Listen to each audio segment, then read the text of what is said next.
this is the B-Crawl BSDC is what I've been calling it. It's kind of like the sudden death tournament with mainline crawl, but what it actually is,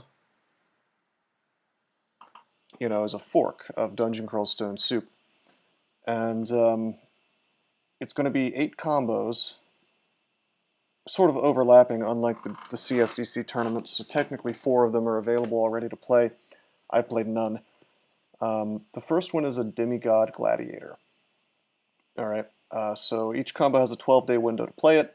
These combo times overlap. You get 1 attempt to play each combo, so no redos. So there's no there's no mulligan like in CSDC, and the points work very, very differently. So let's just look at the rules here. I'm not going to bring it up on the screen because it's pretty straightforward. You just reach level 12 to get 12 points, or you win and you get another 20 points.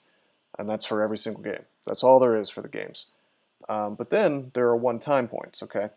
One of them is reach the Orb of Zot in under 50 minutes, and that's worth 25 points. I think real-time is very silly for a tournament like this, so we're probably not even going to attempt that. Another one is enter Dis in under 40,000 turns. That's worth 20 points. We'll probably try to get that at some point.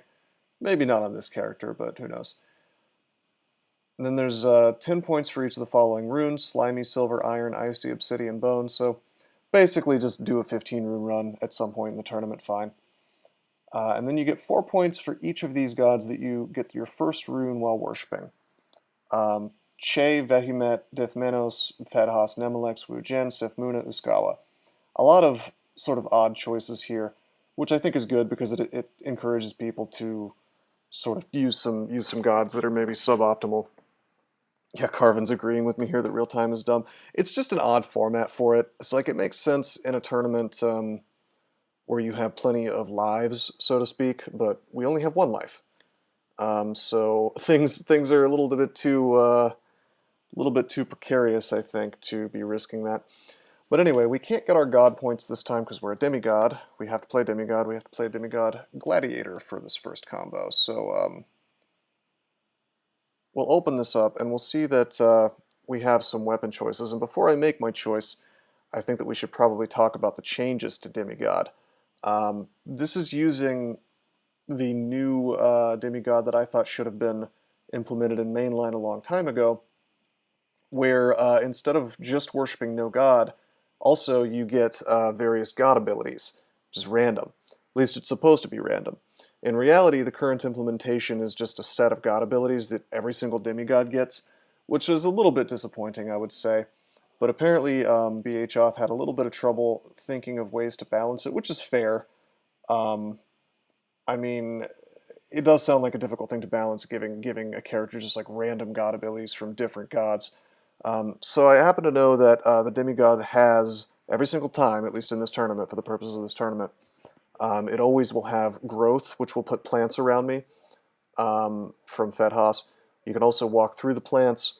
You get major destruction from Mokleb, and you get a few other things that I can't really remember right now. I think you get the shield, divine shield from TSO. But the big deal is you get the plants, and that's a way to reset fights. That kind of makes me want to use a trident so that I can just attack things from the other side of the plants. That seems like the optimal thing to do here. I'm trying to see these one-time points if I want to do anything. Like maybe we'll do Dis in under 40k turns, but probably not. This I think is just going to be a regular game. We're just going to win. So Quarterstaff is the best weapon here,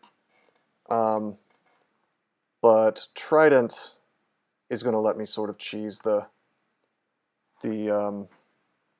plants. So let's use that, and we'll actually train polearms. Let's take our Mendeley to 14, I guess. Take it to Mendeley. We might not actually take it that far, but anyway, one of the first huge changes you'll see to this demigod is that, in fact, I do have invocations available, and the aptitude is +3. Pretty cool, right? Actually, I'm going to look at everything to see how it's changed. These aptitudes look normal to me otherwise, about the same. Hey, Mr. Elstrom, how you doing?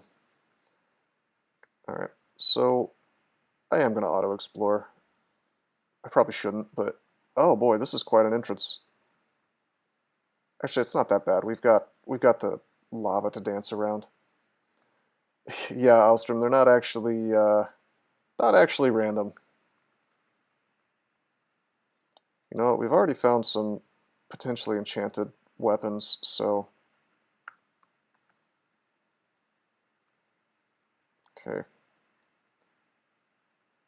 Thankfully, this was just one dog. I went to the staircase in case I had to run away from them. Hey, Tahoma. As in a real roguelike? Yeah, it is. Welcome to what this stream is actually known for. You know, I haven't been playing roguelikes really for a while because I've been so addicted to Darkest Dungeon. I almost called it Deepest Dungeon. It's definitely Darkest Dungeon. Anyway, finding Trog on D1 would be just insanely sick on a normal character, but a being of my status worships no god. I'm a demigod, so sadly we are saddled with not doing that today.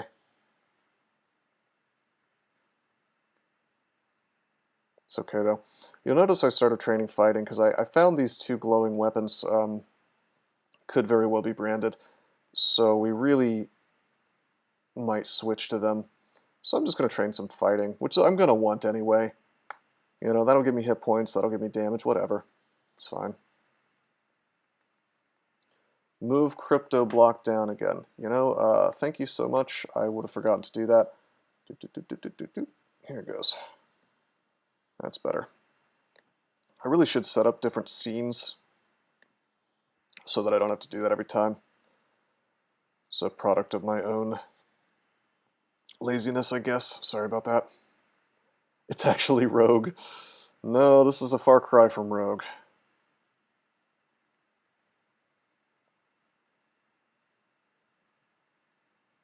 Cursed -3 Club. So, I'm going to be honest with you. I don't actually know a lot about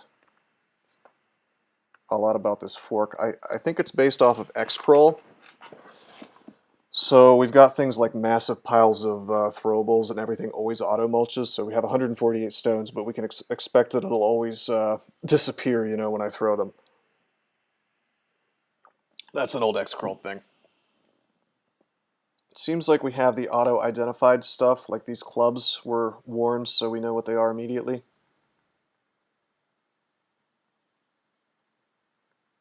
Probably shouldn't have let myself get surrounded by those dudes, but that's, you know, whatever, it worked out. I'm going to roll the dice on this ring mail. Good.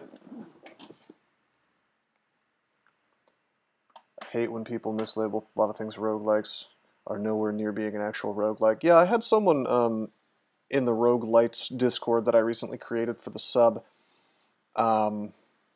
sort of complained to me that I was streaming Darkest Dungeon, and they were like, "Well, isn't that a roguelike?" And I'm like, not really. I never want to be the kind of guy who's like really a stickler about these kind of definitions because I think it's lame, but I have to say it's definitely not a roguelike. Old branches, and they are smaller. Okay, Ostrom, I will watch out for that. I had heard that the levels are, in fact, like the floors are actually smaller. Holy shit. Yeah, things seem to be pretty packed together. And we got teleported. This is, okay, so this is a thing that I heard about. You go down the stairs, near the exit of the stairs, a rune flashes, you stop descending the stairs, your surroundings suddenly seem different. So this is not actually a trap. This is just kind of an obnoxious thing about B-Crawl that I'm sure I'm going to hate, which is that you can just get like teleported every time you go downstairs. It's meant to stop stair dancing, but I mean, look how unfair this is, you know? So, like, this is something that I would say needs to be changed already, you know, and I could lose, see, I could lose my run from this. Like, look how dumb this is. This is D2, and I've been dumped next to an adder. We could just die. It's very, yeah, as Irie's saying, it's so unfair.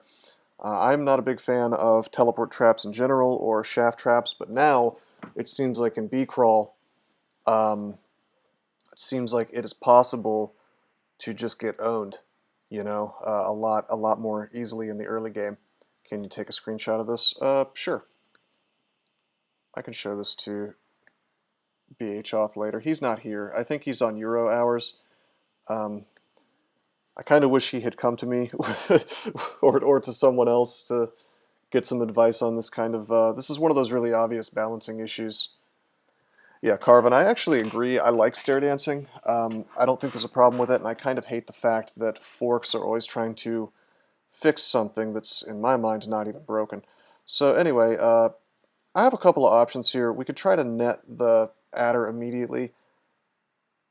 I think instead we're just going to like take a step. Alright, so this is crap.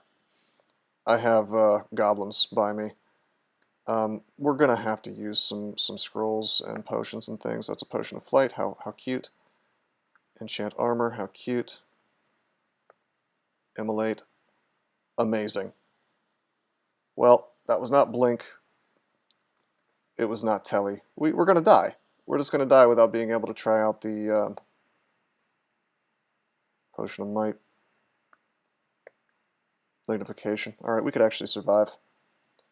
But yeah, I mean, there's also, I mean, like, you combine this wacky-ass mechanic with, I mean, this is, I don't want to insult BHauth, but this seems incredibly amateurish. Even Ebering had the good sense, and Ebering makes completely asinine and stupid choices about crawl development all the time, but even with his insane trap system, he made it less likely to happen in the early game, so that this is, like, just not likely. I suspect this is like a common occurrence in B-Crawl, though. Yeah, I didn't... Immolate will kill me, but I'm in tree form, which I can just, like... I can just wait for a while. Just kidding. I guess that the Mighted Goblin is going to do enough damage to me that... By the way, why don't we... Well, we have a Whip of Venom.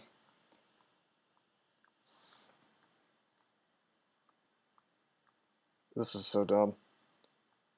Immolate is lasting a little too long. Like, we can't attack. Okay, there we go. Alright, we'll take, strength. So we're trying to fight the stuff in front of us.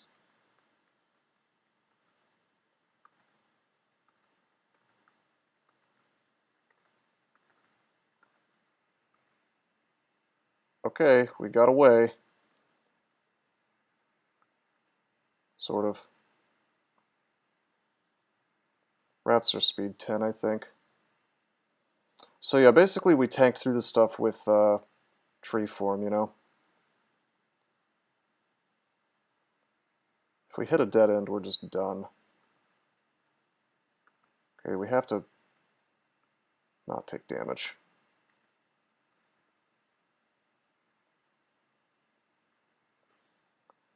That's so dumb, though. If I had died there, I wouldn't have played the rest of the tournament. I'm not even gonna joke. Like, the problem is that I need to see... I'd like to know exactly how common that sort of thing is, because that's just, like, deeply unfair. Like a deal breaker, even, in terms of if it's going to be like a fork I even want to play, you know? How did you not die? Because I did the absolute most optimal thing. The only thing I could have done that was slightly more optimal is probably use my nets. We had tree form, and we just waited out the Immolate.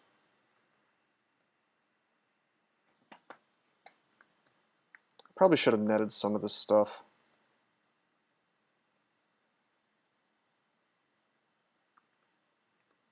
Let's throw a net. We have a kobold with a... Alright, we're gonna die. Because the net missed the kobold that had the Whip of Venom, and so now we're just gonna die. No, I don't think we're gonna do this. BHauth should have fixed this before starting his tournament. Like, this is just unacceptable in terms of just like basic fairness. It's dumb. the fact that, because it said a rune flashes, right? I guess it's not altogether different than being shafted on D1 in mainline crawl, but that's a deeply, deeply unfair situation. We could have done it a little bit better. We could have netted probably and stopped that from happening, but I don't want to play a fork where it's possible to just get dumped, possible and even likely to get dumped into a bunch of D2 stuff that you can't stair dance back up. Because like in mainline crawl, it's very, very rare for you to get teleported, you see, early in the game. Like it's, Ebering at least had the good sense to make it behave in such a way that like on D10, the chance of getting trapped goes up a lot, but it's very minimal before that. Yeah, Carvin, I agree. There just wasn't, you know, like I had some resources, but they weren't the right ones. You know, by D5 at least you would have the resources. I don't know. I'm inclined to test and see. I'm curious, just like I could look in the code if I wanted to. Let's just real fast. Blah blah blah. Yeah, I'm just gonna tab. Fine. I want to find a staircase. We're gonna go up and down a staircase like 10 times and just see. 1, 2, 3, 4. It's not happening. 5, 6, 7. And again, like I could have played it differently. There we go. So that was only 9 times, and it already happened. 4% something when you go on stairs. I don't know. I mean, I'm not going to play the fork. One of the biggest things about crawl that pisses me off is the sheer randomness of just like, surprise, you're fucking dead. But I think that crawl does a half decent job of at least minimizing that. You know, like just random deaths are very rare.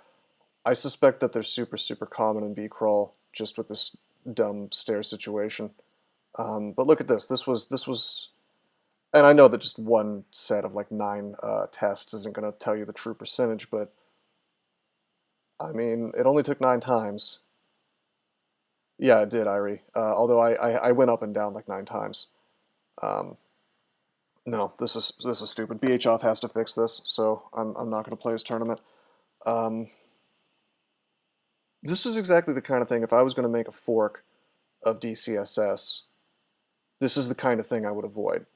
And I really don't want to insult BHOth, but I think he could have thought this through better before trying to run a tournament, which is so, like, because, like, okay, well, take me as an example. If I get RNG'd down immediately on my first character, why am I going to play the rest of the tournament? I'm not, you know? And this is another thing, like, I kind of hate the fact that I'm praising Ebering because his ideas are terrible usually, but at least in his tournament, there was the mulligan system in case you got bad lucked, you know? That doesn't, unless I'm missing something, that doesn't seem to exist. God, what a shame, you know? It's just disappointing because this is such, to me, this seems like such an obvious oversight. In terms of making a game fun. It's hard for me to understand why. Was this in X-Crawl, I wonder? Or did BHOth specifically add this into B-Crawl? Yeah, this is a shame. Well, we're just going to do some streaking in mainline. I'm not going to stop the stream or anything. I'm not going to play B-Crawl, though, because that's, you know, we just, like, lost all our points. And I mean, again, I'm just such a, you know, I'm so into carefully figuring your way out of situations and stuff where RNG is less of a factor, you know? Although, I mean, I will say that I probably could have gotten out of that if I had netted like I'd said, but I don't know, this is still quite silly. And I don't want to play a fork with this much randomness is the bottom line. And that's every fork seems to do this kind of thing, you know? Every fork seems to think that stair dancing is a problem, you know? Hellmonk has really interesting ideas, and I actually like Hellmonk, and I think a lot of his ideas are good. But even his fork changes, I think it changes out staircases for hatches, which really fundamentally changes the character of the game. This fork, quote unquote, solves it in an even more asinine way, you know, where it's like you take one of the worst mechanics in mainline crawl, which is teleporting, and you just make it ubiquitous. It's asinine. I mean, I'm not trying to be a jerk here, but you know. Tahoma. Now, stair dancing is a concept in stair dancing is a concept in roguelikes, but especially in DCSS, where you go down and then there's like some kind of problem, so you go straight up, you know. And another thing is, because the floors are smaller in B-Crawl,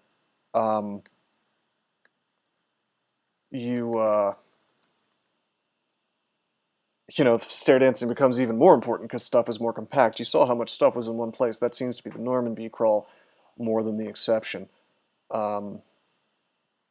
So that's an issue.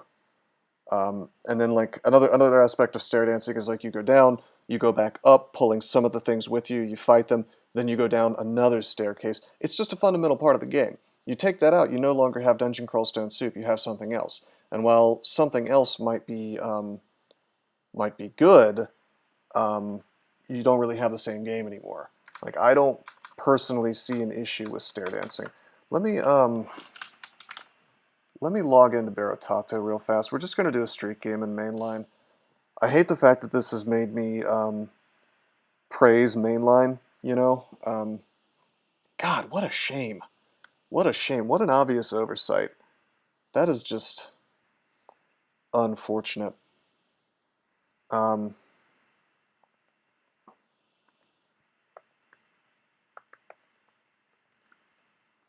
Okay, we're logged in.